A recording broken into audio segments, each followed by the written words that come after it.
They called it an immersive horror experience. Guests signed waivers and spent the night locked inside a castle-themed boutique hotel with monsters. Think 13 Ghosts or Ghost Ship. Not for the faint of heart. Yeah, immersive means scary if y'all haven't picked up on that yet. It was supposed to be a stunt. Chainmail sheets, spiked cider, screams in the distance. The kind of place you book for bachelorette parties or corporate retreats that want to feel edgy. Until a honeymooning couple went missing, and a housekeeper was found dead at the bottom of a laundry chute. Seriously, who's honeymooning at a haunted castle? The press called it a hoax gone wrong. We called it something else. Premeditated terror, sold as theater. Mm-hmm. Welcome back to the Jinkies and Jeepers podcast. I'm Velma. And I'm Daphne. Today, we're talking about a case that blurred the line between horror and homicide on purpose. This is episode 7, Terror at the Tower. Blackthorn Keep Hotel, a haunted house, medieval murder fantasy, and real-life crime scene all in one. Oh, and romantic honeymoon destination. Don't forget that one. Be better, brides and grooms. It was billed as a genre-breaking performance piece. They even pulled in some well-known regional actors to join the cast. Well, off Broadway actors. But they were a good hire for Blackthorn. But when we looked into the place, we uncovered something older, colder. A story about land, power, and fear, wrapped in fake blood and fog machine mist.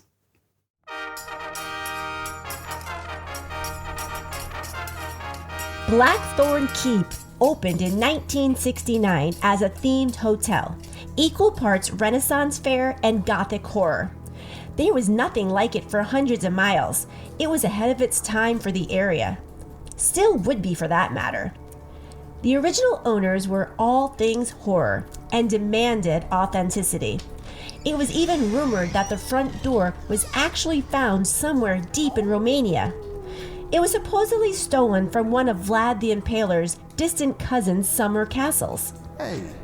Turrets, fake dungeons, candlelit banquet hall. It had everything.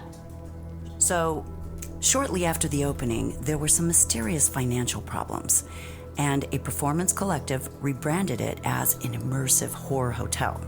Because, regular horror hotel wasn't exciting enough. They added spooky music to the lobby, animatronics, costumed actors. You might not survive the night was their slogan, if you can believe that. We were just blown away when we arrived. Everything was so authentic. The honeymoon dungeon was amazing. Right, babe?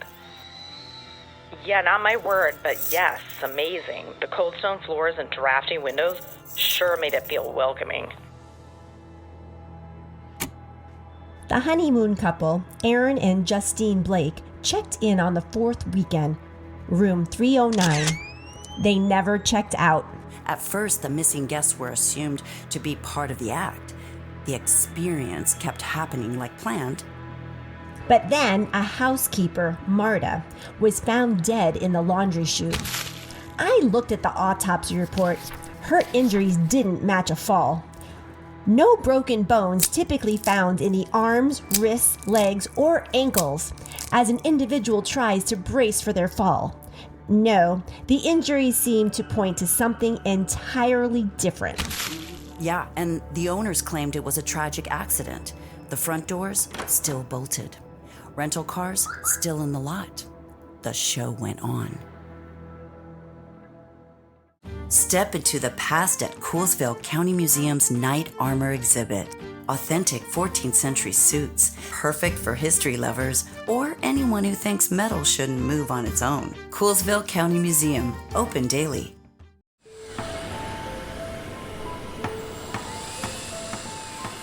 By the time we arrived, Blackthorn Keep was being dismantled. Signs gone, drawbridge up, and all the actors lawyered up. We follow the script. That's it. Everything else, I didn't see. I think someone was messing with us, but no one would say who. One actor, Jules Rockefeller, hid in the prop room. Someone in a plague doctor mask kept following him. They were not in character, didn't even speak. I was playing the Banshee. White wig, red contacts, lots of screaming. Around 2 a.m., I went to reset in the north stairwell, and I saw someone at the bottom. Long coat, leather mask, the beak style. I waved. No wave back. They just stood there, breathing. Eventually, I backed up. I took the long way around, told a stage manager. He said no one was running a plague doctor that night.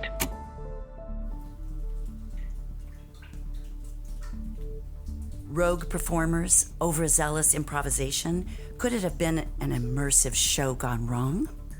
It wasn't just the actors. There were costume discrepancies, payroll anomalies, surveillance blind spots, all seemingly intentional. That place always gave me the creeps. Too many shadows for just actors. The Performance Collective didn't own the building. They were leasing. When I tried to track down the owners at the time, things got really fuzzy. Shell company inside of shell company sort of thing. The zoning board had denied redevelopment 6 months earlier. It's not clear what the nature of the redevelopment was in this request. However, a hotel collapse meant the resistance disappeared. The city would rather have something there and get the tax revenue than it being empty. Controlled demolition by fear. Right. Performance arts as plausible deniability. But why Marta?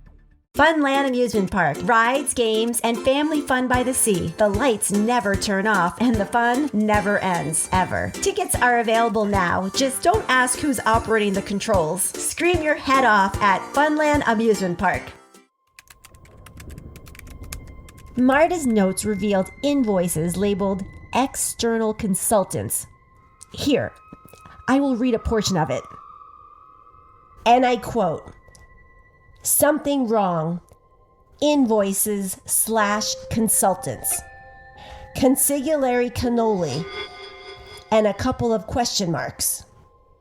"We don't serve cannoli!" Exclamation point, exclamation point, exclamation point. There was also a business card in her notes for Consigliere cannoli. It just has a logo and the slogan, "Know what's good for you," on it. No phone number, no address. Clearly she was scared and onto something. Not consultants. They were hired muscle. Ex-security, ex-military, your guess is as good as mine. Their job? Intimidate, not entertain. I saw them moving. They weren't actors. The Blakes were found alive 3 days later, gagged, drugged, threatened into silence. Marta was discovered the same way, but she was dead. She suffered from blunt force trauma. Forensics was in its infancy in 1969. They never tested to see if the trauma occurred before or after her fall. They saw her at the bottom of the laundry chute and just assumed it was from the fall. It wasn't until the 1980s before even fingerprint analysis came about. Curious, though, that her master key was missing. The case never went to trial. NDAs and quiet settlements for everyone. But Jules Rockefeller mysteriously ended up on Broadway the very next year in a new musical, Wise Guys and Dames. This case wasn't about ghosts, it was about control. Fear, real or manufactured, clears a building faster than any eviction notice. I didn't realize until later. It wasn't supposed to scare us. It was to scare everyone else. I'm so happy to be alive. The monsters wore masks, but the people behind them didn't need to. It was a weaponized atmosphere, flickering torches, every scream, all a distraction. They might have gotten away with it too, if it wasn't for poor Marta. Ready for the open water? Mamba Bay Marina Rentals has boats, jet skis, and private charters. Sail into the sunset or straight into the fog. Mamba Bay Marina Rentals, making waves since 1969. The hotel got condemned and the lease voided. The land was sold for a loss, and nothing else ever went up. I guess no one wanted to buy a haunted hotel that was an actual murder scene.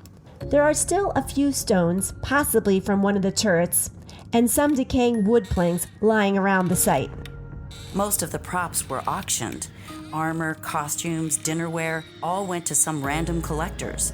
Was it the collective, the family of the original builders? Or was it possibly jewels?